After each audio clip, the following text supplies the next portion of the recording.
And then from Are there... you saying that mothers have to be women? Yes. Yes, I am.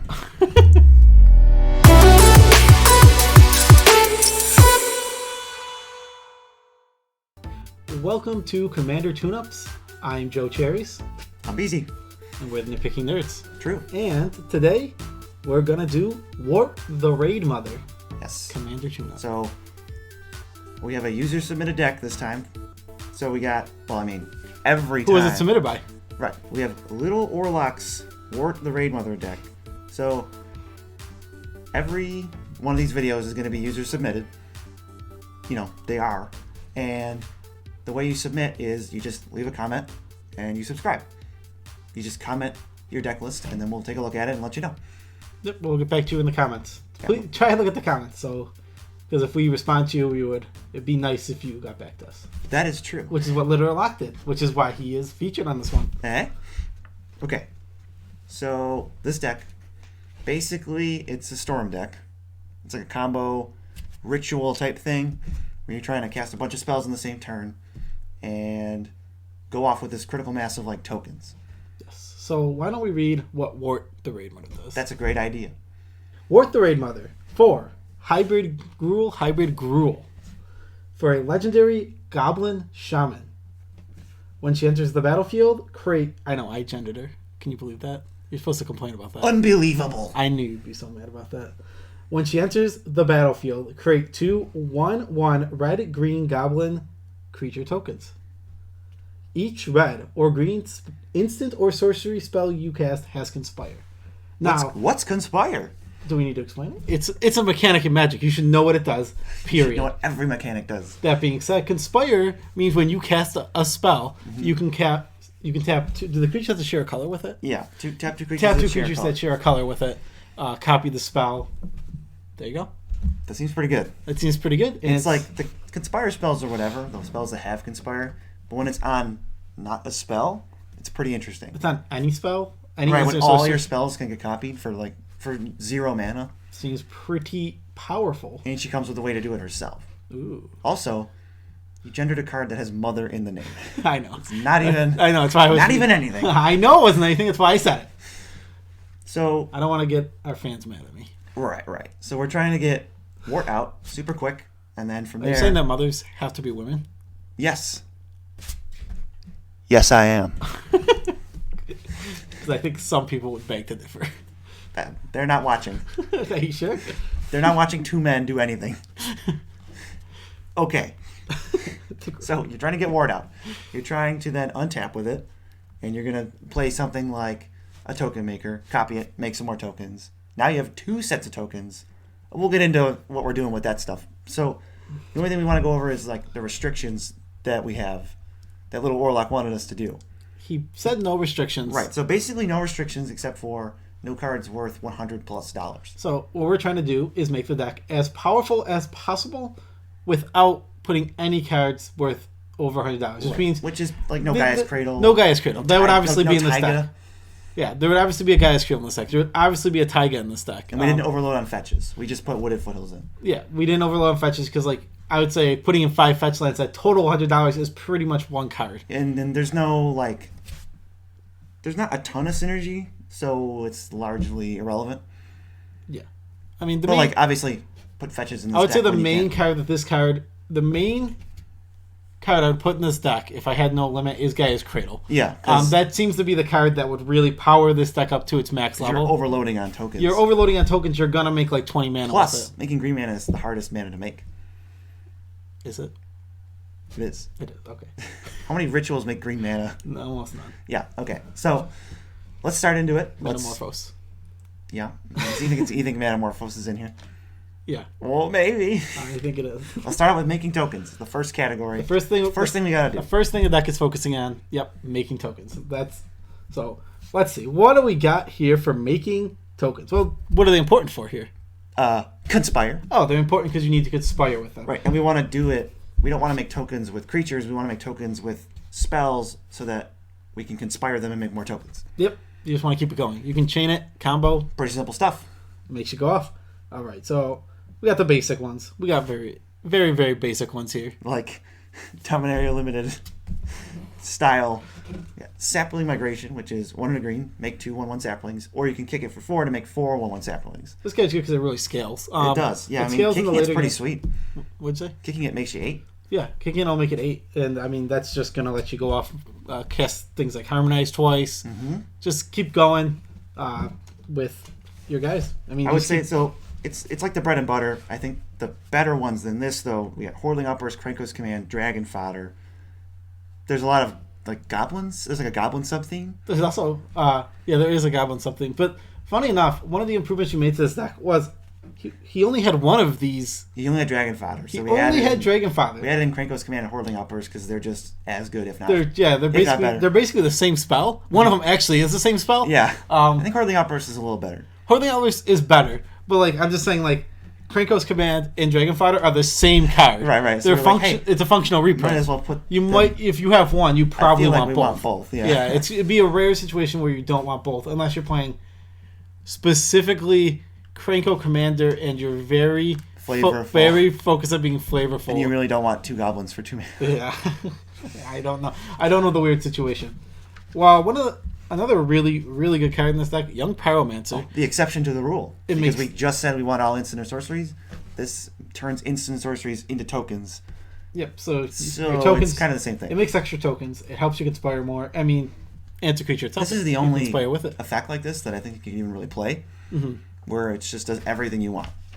It's this cheap body, and then any spell you play, no matter what it does, it gives you half of a conspire. Even if you're playing your ramp spells. Yeah, it's like I'll play a ritual and get a token. Ritual and a token? For how much? For free? For free? Well, it's not all for free. If it was for free, that'd be insane. Basically for free. But Pyromancer's awesome. Is that true? Is Pyromancer awesome? Let us know in the comments. It is. It is. So another thing we want is if we have removal in the deck, obviously, but it'd be better if I made tokens. Artifact Mutation makes tokens, and it's removal. Destroy target artifact to red green, and you get saplings equal to the mana cost. This card is rock solid. I've never played this card before. Mm-hmm. I didn't know it existed until today.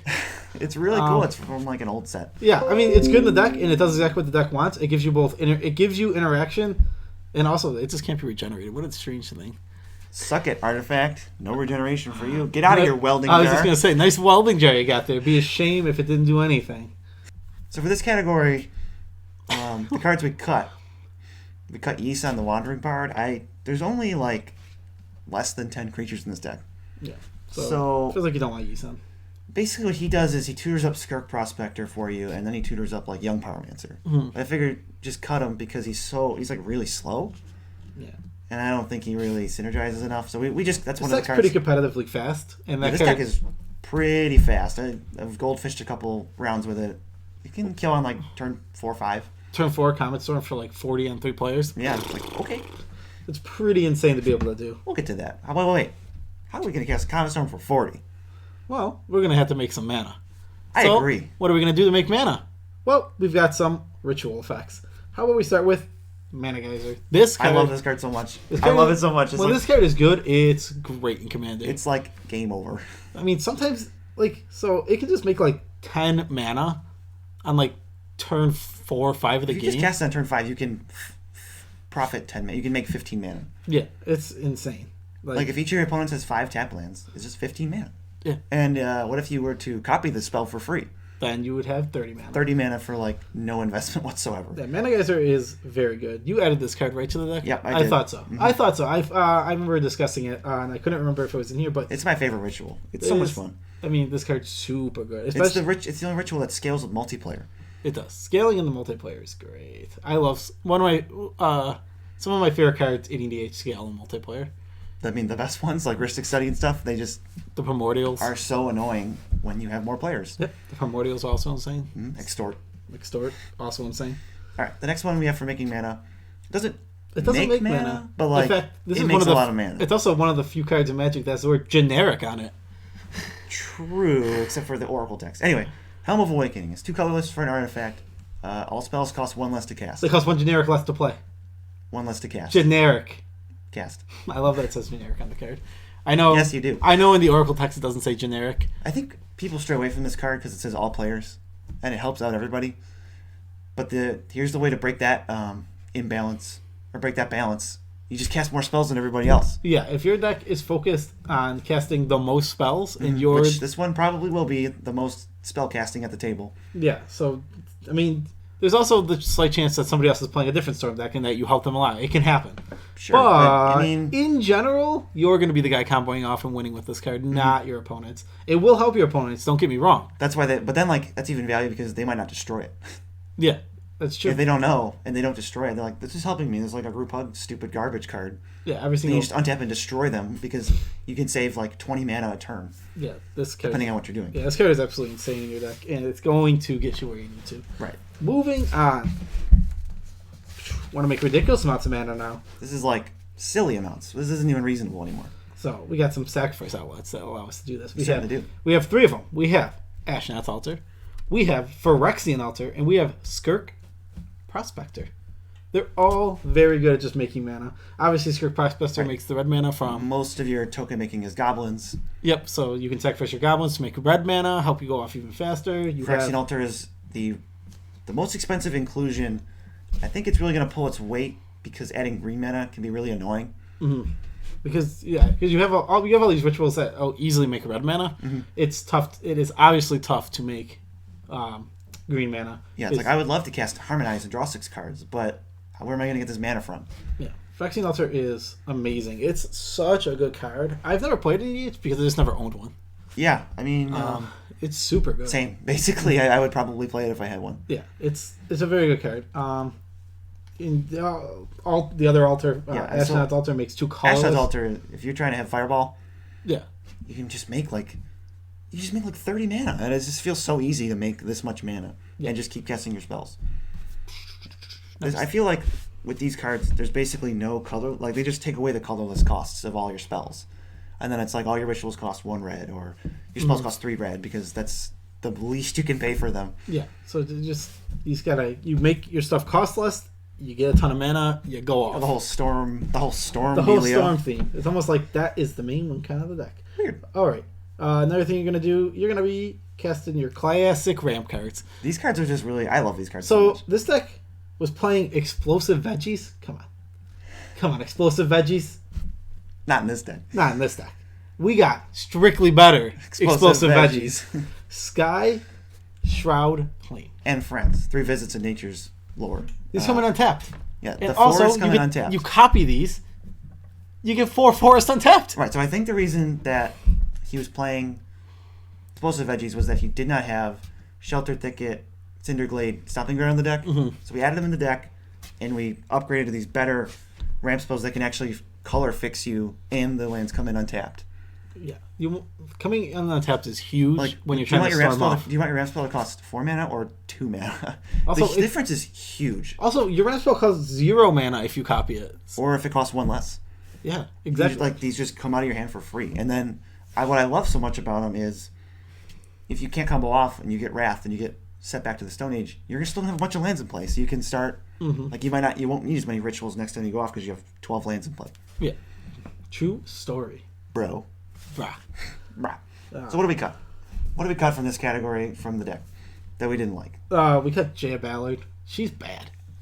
I don't think there's a universe where she's good. I absolutely understand why she was in the deck. I absolutely do. She really fit the theme of you making red mana. She's helping you. And you're filtering through. But she costs 5 mana, and in a 4-player game of EDH, the odds a Planeswalker stays on the field on a go around is slim to none. So she's losing you mana. It feels like 20% of the time they live.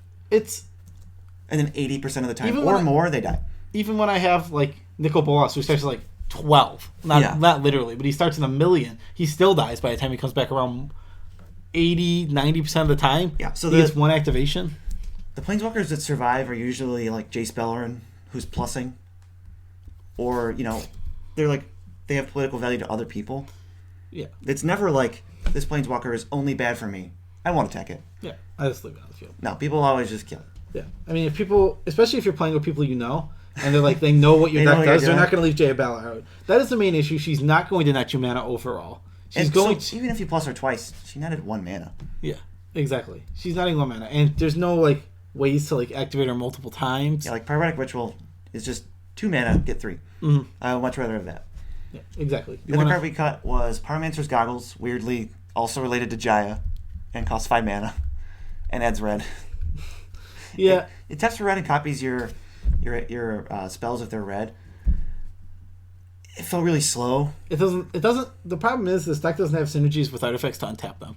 Yeah, there was like Paradox Engine running around, but there's no artifact. I was also thinking that just not good enough for this deck is Paradox Engine. I mean, if say this was a Paradox Engine deck and that's what this deck was going to be doing, then Pyromancer's Goggles are insane, obviously. Probably just goes in and we're happy about it. Yeah, exactly. I just think the fact that this deck, I think, is actually just its game plan is too powerful to want Paradox Engine. Like, Paradox Engine has such a build around for it that you need to have all these artifacts in your deck. It's also a lot better in blue decks. Yeah, it's true. Like, so like you just need to have all these cards there, and we just don't have them. So things like Pyromancer's Goggles just don't fit. Yeah, I mean you're not playing Paradox Engine and Rituals in the same deck. Yeah, exactly. There's just no synergy. So anyway, those are not in here. I have a question. What? Do we have to win the game? Well, we don't have to, but it's preferable for most decks. Do we want to? We definitely want to. So our main win con of the deck is Aetherflux Reservoir. I wouldn't say main win con, but it's the easiest way to win. One of our main win cons. Jamming a million tutors for it. Yeah. But if this is out, you're in easy mode. I think it's the best Storm finisher in EDH.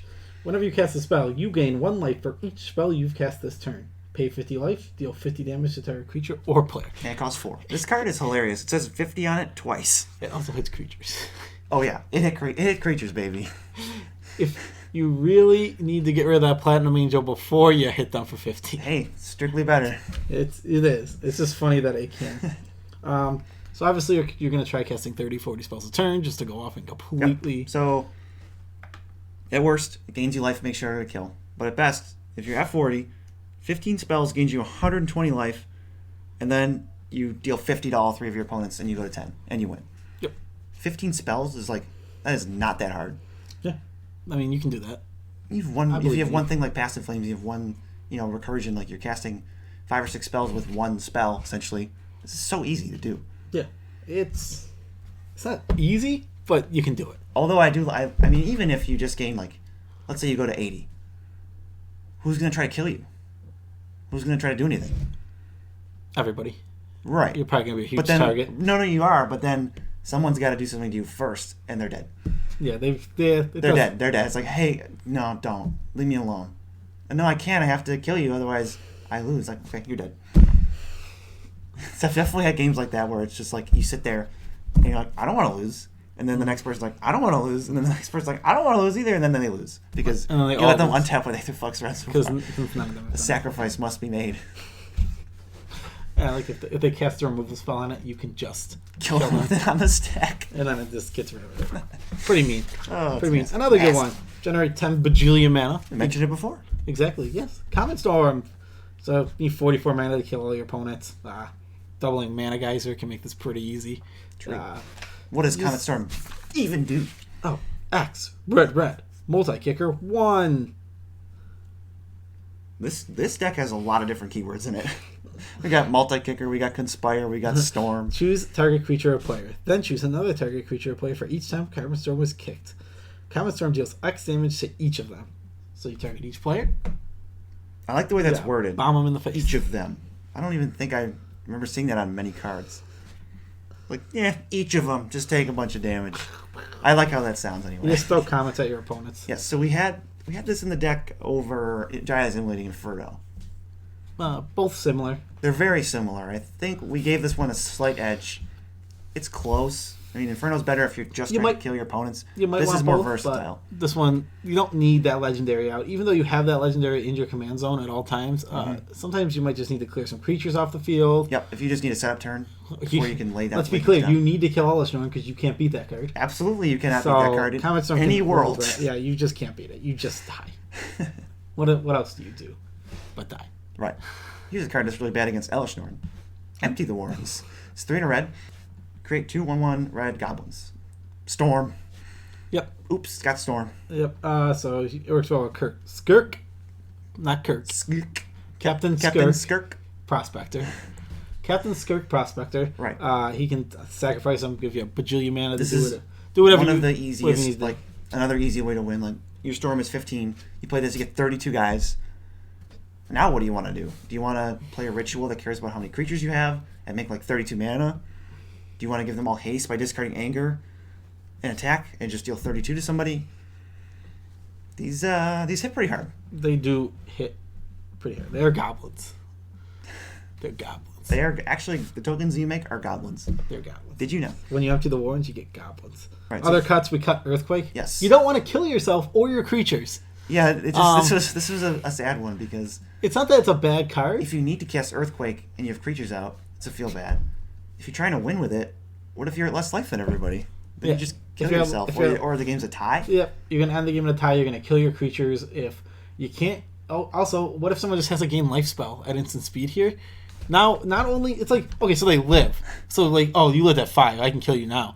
But it's like, no, you died. Yeah, no, so right. you can't even get Yeah, your if you revenge. Comet Storm them for 42 and they go to 3 life, that's Yeah. fine. Yeah, that's fine. That's good. If you lose, also, that's bad. Yeah, you might just win the game for your opponent. I'm not saying that's like something that's just gonna There's happen, stuff like Sphinxes around. but it can happen, and it would feel really bad. I don't think you want to be dealing that much damage to yourself.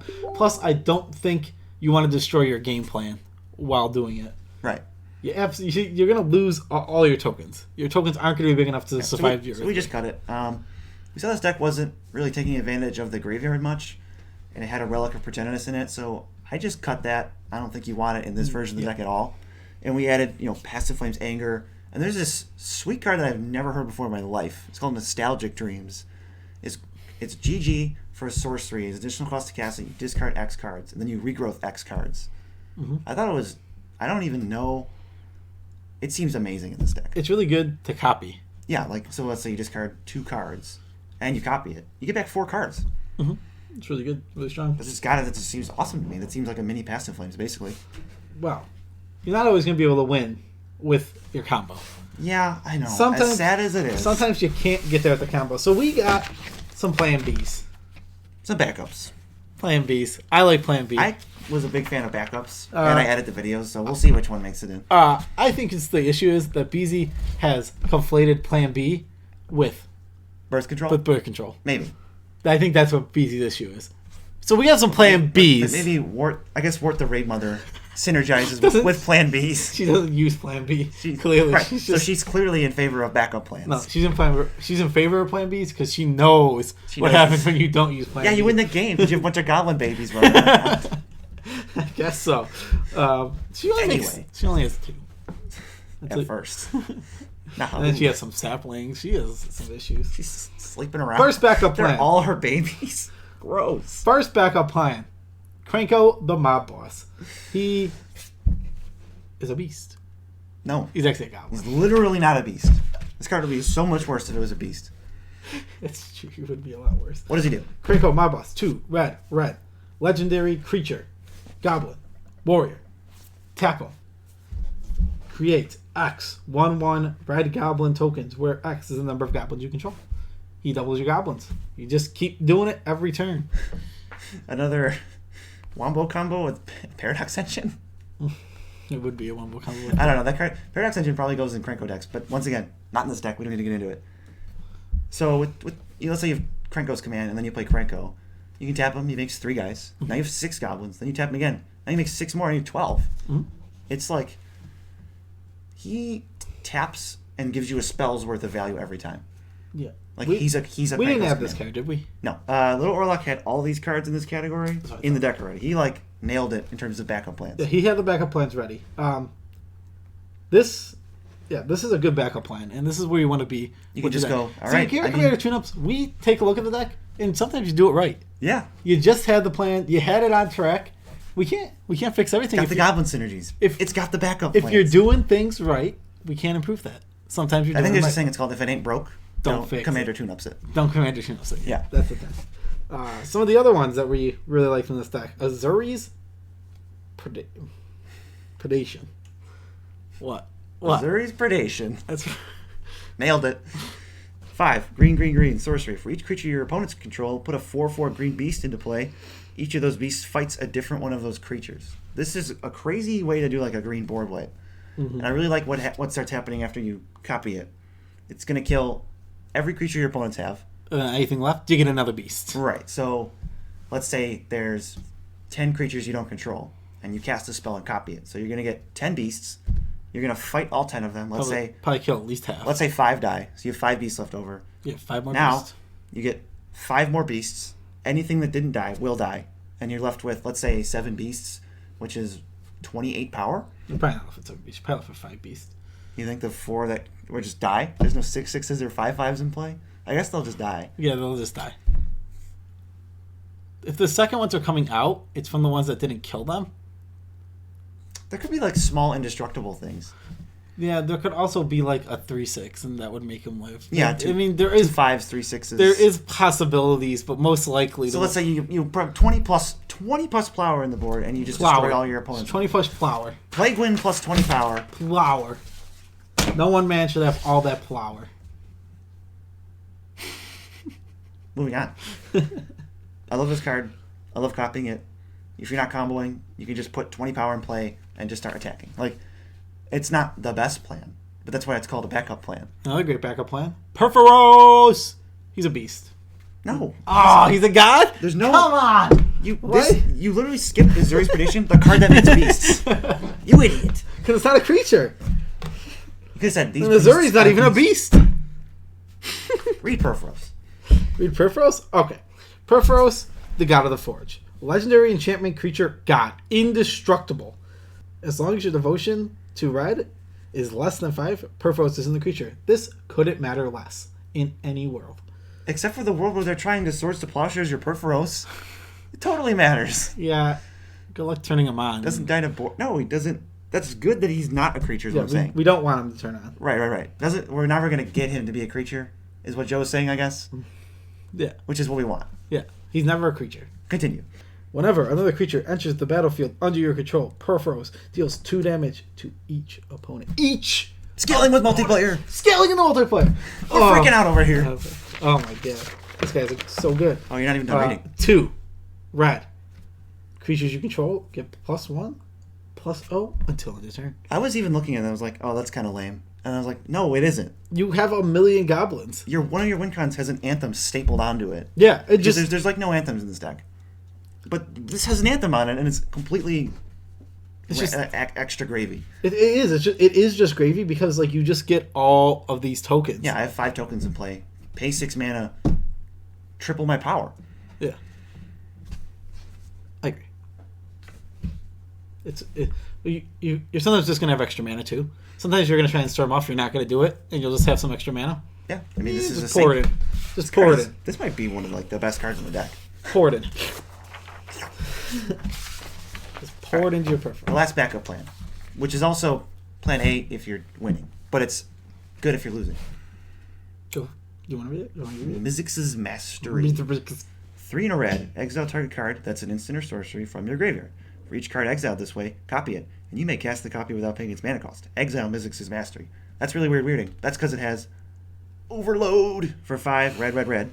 You may cast it for its overload. If you do, change its text by replacing all instances of target with each. So it says exile each card that's an instant or sorcery from your graveyard, and you cast them. So let's say your graveyard's got 20 cards in it. Let's say 10 of them are instants or sorceries. Pay 8 mana to cast 10 spells. Some of which make mana, some of which put your lands in play untapped and make more mana. Draw cards. This is exactly what you want to be doing.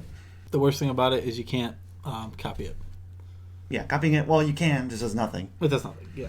Because you're already exiling them. Yep, copying, that is the downside of this card. It doesn't have the copy thing, but it's going to give you... You just need a graveyard. You also won't be able to copy the cards that you flash back, because they're not flashback. They're exiled and then copied as... but that doesn't really matter.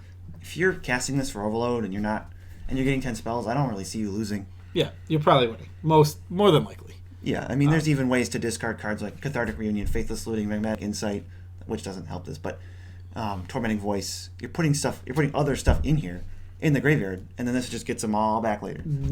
It's like Past in Flames easy mode, basically. Yeah, I mean, just 8 mana, you get it all. Yeah, you get it all. Don't have to think about it. Don't have to pay those additional costs. Yep. So that was the deck. That was some of the changes we made. So let's go over this comparison. where we compare our deck to the submitted deck. So littleorlock's deck average CMC was 2.47, which is like super. We said we were heralding Kevin's Muldrotha deck for being below 3. This is way lower than that.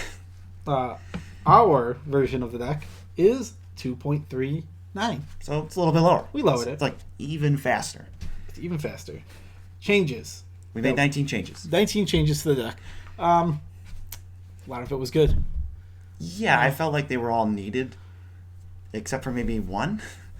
But you were very adamant about it. Which one? Your favorite change in the whole deck? Oh, there was one very necessary deck. Right. We made very necessary deck. Strict improvement. Made the deck strictly better. If we only change one card, it would be strictly better. It's true. We changed Red Elemental Blast to Pyroblast. Strictly better. Why did we do that? Because Pyroblast can target anything. And it does come up. There is Phantasmal Image is in this format. Yeah, illusion text is relevant. One of the best. It's one deck of the best emblems. One of the best clones ever printed. True. Get them. Destroy target creature. I don't think Deck Faded Emblem ever comes up, but it might. Deck Faded Emblem. If somebody gives you a Deck Faded Emblem, if somebody donates you Deck Faded and you get an emblem from, then you'll be thanking us, littleorlock. Yes. So the price of the original deck was $395.91. Price of our new deck was $593.38. So our deck's $200 more expensive. Almost. Let's be very clear.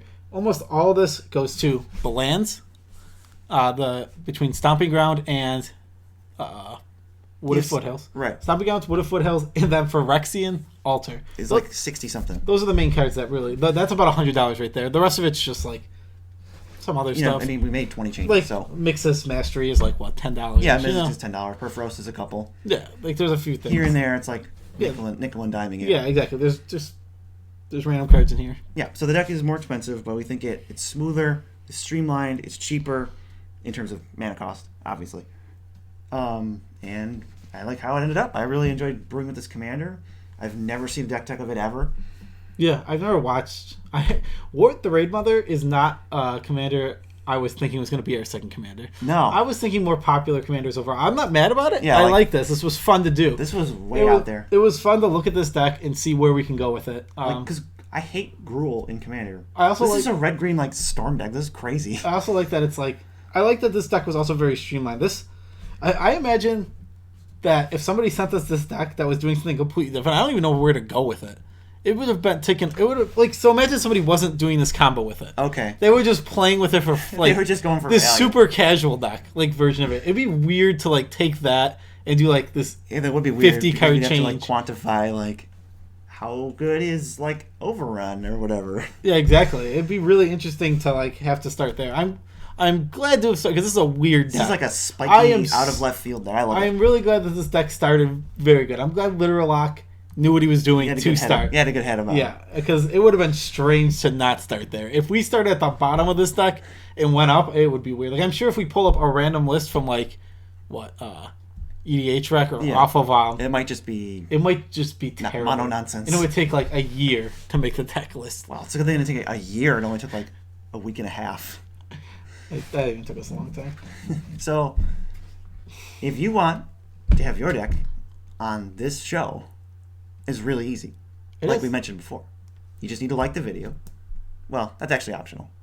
We'd prefer if you like the video. But you have to subscribe. You have to be and subscribed. You have to comment and leave your deck in the comments. Just like a tapped out or whatever you have it on. We'll take a look at it. One of our friends, he literally was like, "Do you want to do mine?" And we're like, "Yeah, just leave a comment on the video and we'll get to it." He's like, "You have to put the deck list." He's like, "No, it's too much work." It does not. It takes 10 minutes. It takes 10 minutes to type your deck into a computer. Even if you're slow, it takes 20 minutes. Yeah. That's the worst case scenario. You have to do 20 minutes. And we're spending way more than 20 minutes talking about it. Oh, yes, we are. Not way more, but we're spending more than 20 minutes talking about it. Not way more. Okay. We're spending. It'll be worth it if you get on the show, and if not, you have a way to keep track of your deck. Most likely will. Yeah, we had somebody mention a Shielder deck. Who knows? Bring it in. Who knows? Comment. Yeah, we'll check out the comments for this video. We're really interested to do Mono Black because we think Mono Black's a boring archetype overall. I like changing my perception on anything. So that's this video. Mono black is usually big mana, so we're gonna big mana it up if that's what we get to. Yeah, I don't know why you're assuming that we're doing that. It could be literally anything. So, yeah, it could be any deck. I hope we get a good thing. Yeah, we'll make it cool. This is the video. That has been Wort. Okay, this is our. I'm excited for the next one. We've delved into Wort. I'm excited for the next one. We've crumpled up the sheet. There's no take two. That's it. We're done. You would know it was take two because you would see this crumple up. Yes, you know how to show your love, and we thank you. We will see you next time. Like, subscribe. Boom!